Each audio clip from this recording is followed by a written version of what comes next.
Welcome back to Talk Time with Ebo. I am Emmanuel Ebo. On this channel, we discuss lifestyle, we discuss culture, we talk about politics, and we talk about all the issues that concern us as Africans and as Nigerians.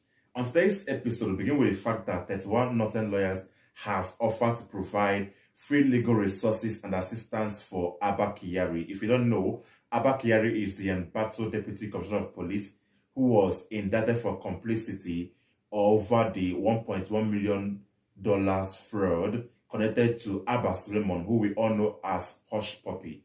Yes, the FBI said that Hush Puppy transferred about 8 million naira to Abba Kyari to jail a fellow fraudster. Well, that's another news now. I'm sure it's all over the place.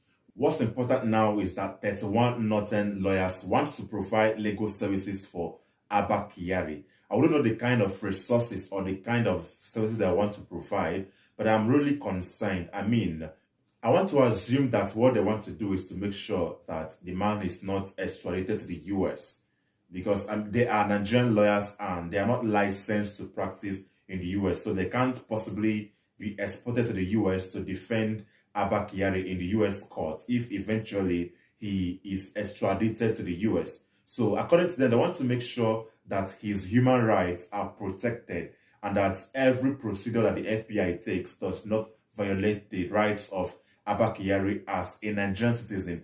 But there is an ethnic undertone to this entire process. Everything they are doing now is because the man in question is a Northerner. And that is why Nigeria continues to retrograde or retrogress, because we always find a way to ethnicize everything. Whatever comes up, we always find a way to create a dichotomy between them and us. In this case now, they're trying to make it appear as though it is the South that is fighting the North or something like that.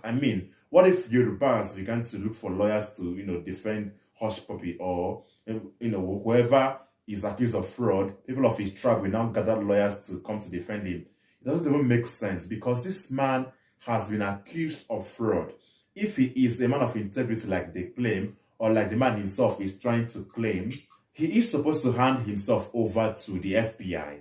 And he's not even facing a battered, scattered justice system like the one we have in Nigeria. The system there is okay. He is guaranteed of justice if he is innocent. So he should hand himself over to them and prove his innocence. If he is innocent, then he'll be set free. It's that simple. There is no need gathering thousands of lawyers to come and defend him and all of that. You don't need all of that if you are innocent. So if Abba Kyari is a man of integrity, if he is innocent, he should hand himself over to the US, face the law, and come out clean. It's as simple as that. I see no need for all of this. Now, to even take it further, these Northern lawyers appear to be hypocritical. After they've issued a statement, announcing their support for the embattled Abba Kyari, there is now a leaked audio of one of them, Suleiman, who is saying that the man is supposed to be extradited because that is the right thing to do. So they even know the right thing to do. All they are doing is just to protect some form of ethnic or regional interest, which don't make sense. Let's hear him. Calling for the head of Kanu and Igbo, while saying this guy should not be investigated. Honestly, we can't do that. It will affect our credibility. What we are saying is, personally, some people asked me, and my response was that if he actually knows he is innocent, he should just fly to US. They are not as crazy as the criminal system. Justice is not as crazy as ours. They would do it just shamefully, and if he is found innocent, he can even claim damages. Maybe that's how he'll get rich. But for us here to sit and say this guy must not go, that is honestly is pedestrian.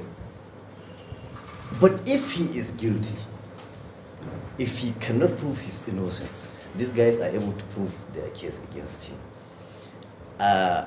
We should welcome that development, because we cannot have someone who is not clean trusted with the security our lives unfold. So honestly, I don't see any reason why people will even talk. That's my personal opinion. I don't see why people should. If this guy is not afraid, he should go there. So in essence, there is no need trying to make it an ethnic something or a regional affair.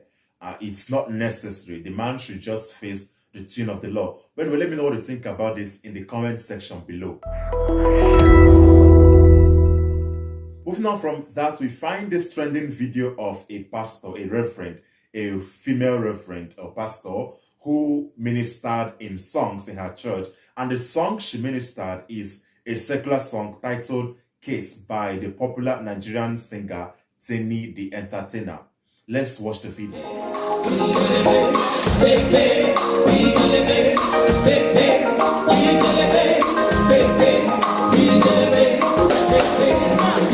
I slap police for your case, I go to war for your case, I go to court for your case, enter water for your case, I plant the breed for your case, I come to judge for your case, anything you want, brother, get for you, my sister, for your case, for your case,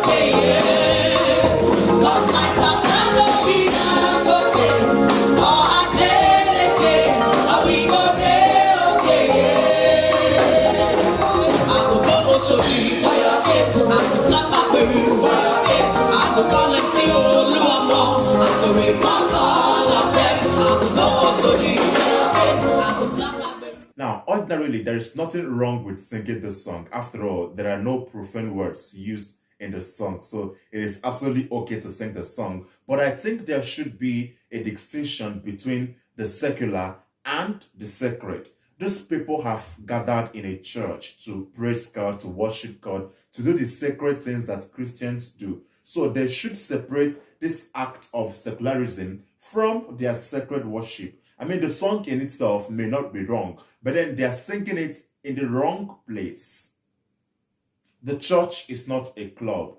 The church is not a social gathering. It is a gathering of people who intend to, perhaps get closer to their God, have a personal experience with their God and all of that. Not a place to, introduce some form of secularism. I even see it sometimes as a way of marketing by many Pentecostal churches, because this isn't the first time we are seeing some weird things happen in churches. Even some churches invite comedians to come and perform right from their sanctuary, which I consider wrong, because that sanctuary is a sanctuary of worship and not for comedy. The church on its own, while having other programs, can invite whoever they want to invite to come and minister, to come and perform. But when it is church service, it is church service, and it should be church service. Nothing added, nothing removed.